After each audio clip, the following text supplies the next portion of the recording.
नमस्कार दोस्तों, आप सभी लोगों का स्वागत है एक और नई वीडियो में। आज हम बात करेंगे यूपीआई पेमेंट में बड़ा बदलाव, जाने नियम क्या है, नए नियम और कैसे करें transaction UPI payments new updates 2025। दोस्तों, यूनिफाइड पेमेंट्स इंटरफेस भारत में डिजिटल पेमेंट का सबसे लोकप्रिय माध्यम बन चुका है। हर महीने करोड़ों की संख्या में ट्रांजैक्शन यूपीआई के माध्यम से होते हैं, लेकिन फरवरी 2025 से यूपीआई पेमेंट सिस्टम में एक बड़ा बदलाव लागू हो गया है। यह बदलाव न केवल सुरक्षा को बढ़ाने के लिए है, बल्कि ट्रांजैक्शन को अधिक स्टैंडर्ड और आसान बनाने के लिए भी किया गया है। इस वीडियो में हम इस नए नियम और इसके प्रभाव के बारे में विस्तार से जानेंगे।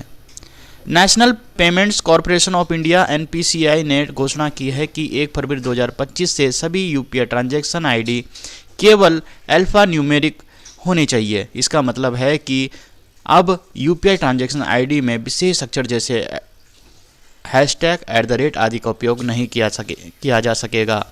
अगर कोई ट्रांजैक्शन आईडी इन विशेष अक्षरों का उपयोग करती है तो वह ट्रांजैक्शन अस्वीकार कर दिया जाएगा। सुरक्षा बढ़ाना, विशेष अक्षरों को हटाने से फ्रॉड और गलतियों की संभावना कम होगी। स्टैंडर्डाइजेशन, सभी बैंक और पेमेंट सर्विस प्रोवाइडर्स के लिए एक समान प्रणाली लागू करना। ट्रांजैक्शन की दक्षता, यह सुनिश्चित करना कि सभी भुगतान आसानी से और बिना किसी तकनीकी बाधा से पूरे हों। नए नियम का उपयोगकर्ताओं पर प्रभाव। नंबर 1, ट्रांजैक्शन फेल होने की संभावना। अगर आपका यूपीआई ऐप अभी तक विशेष अक्षरों का इस्तेमाल कर रहा है तो आपका ट्रांजैक्शन फेल हो सकता है। इसलिए यह जरूरी है कि आप अपने ऐप को अपडेट करें और यह सुनिश्चित करें कि आपकी ट्रांजैक्शन आईडी सही प्रारूप में हो। नंबर 2, बैंक और ऐप्स पर प्रभाव। बैंकों और पेमेंट सर्विस प्रोवाइडर्स को अपने सिस्टम को इस नए नियम के अनुसार अपडेट करना होगा। अगर वे ऐसा करने में असफल रहते हैं तो उनके ग्राहक असुविधा का सामना कर सकते हैं। नंबर 3 है सुरक्षा में सुधार। यह बदलाव डिजिटल पेमेंट सिस्टम को अधिक सुरक्षित बनाएगा। फ्रॉड और गलतियों की संभावना कम होगी, जिससे उपयोगकर्ता बिना किसी चिंता के भुगतान कर सकेंगे। यूपीआई ट्रांजैक्शन कैसे करें, अब यहाँ पर स्टेप बाय स्टेप गाइड करने वाला हूँ। अगर आप सुनिश्चित करना चाहते हैं कि आपका यूपीआई ट्रांजैक्शन सफल हो तो नीचे दिए गए स्टेप्स फॉलो करें। नंबर 1, यूपीआई ऐप अपडेट करें। अपने फ़ोन पर मौजूदा यूपीआई ऐप को लेटेस्ट वर्जन में अपडेट करें। यह सुनिश्चित करें कि आपका ऐप एनपीसीआई के नए नियमों का पालन कर रहा है। नंबर 2, ट्रांजैक्शन आईडी चेक करें। जब भी आप कोई भुगतान करें, अपनी ट्रांजैक्शन आईडी को चेक करें। यह केवल अल्फा न्यूमेरिक होनी चाहिए। नंबर 3, ग्राहक सहायता से संपर्क करें। अगर आपको कोई समस्या आती है तो अपने बैंक या ऐप की ग्राहक सहायता टीम से संपर्क करें। नंबर 4, विश्वसनीय ऐप का उपयोग करें। केवल आधिकारिक स्रोतों जैसे गूगल प्ले स्टोर या एप्पल प्ले स्टोर से ही डाउनलोड किए गए ऐप्स का उपयोग करें।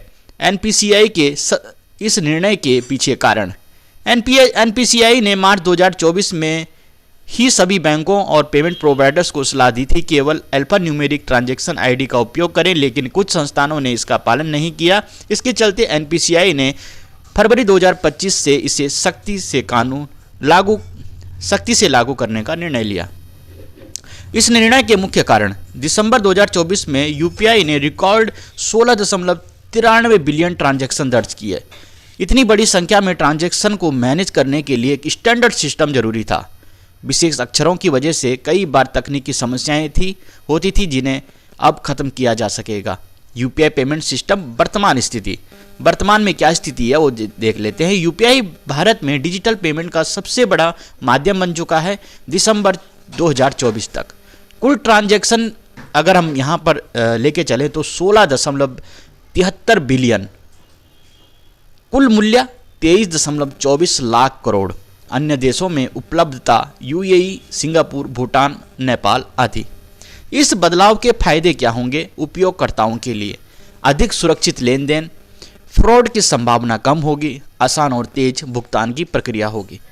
बैंकों और पेमेंट प्रोवाइडर्स के लिए सिस्टम की दक्षता बढ़ेगी, तकनीकी समस्याएं कम होंगी, ग्राहकों का विश्वास बढ़ेगा। संभावित चुनौतियां। हालांकि यह बदलाव सकारात्मक है, लेकिन कुछ चुनौतियां भी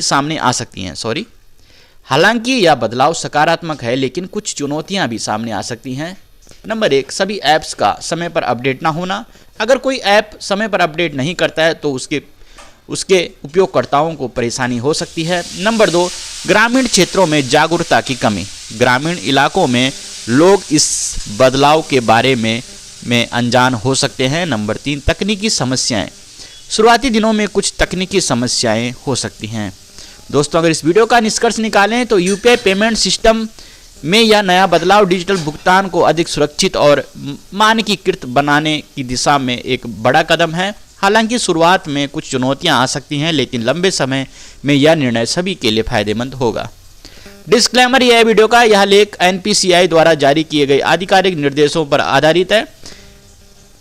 सभी व्यूअर्स को सलाह दी जाती है कि वे अपने बैंक या यूपीआई ऐप से संपर्क करें, नवीनतम जानकारी प्राप्त करें। वीडियो देखने के लिए बहुत बहुत धन्यवाद। अगर आपको वीडियो पसंद आई हो प्लीज लाइक करना, शेयर करना, चैनल को सब्सक्राइब करना। जय माता दी।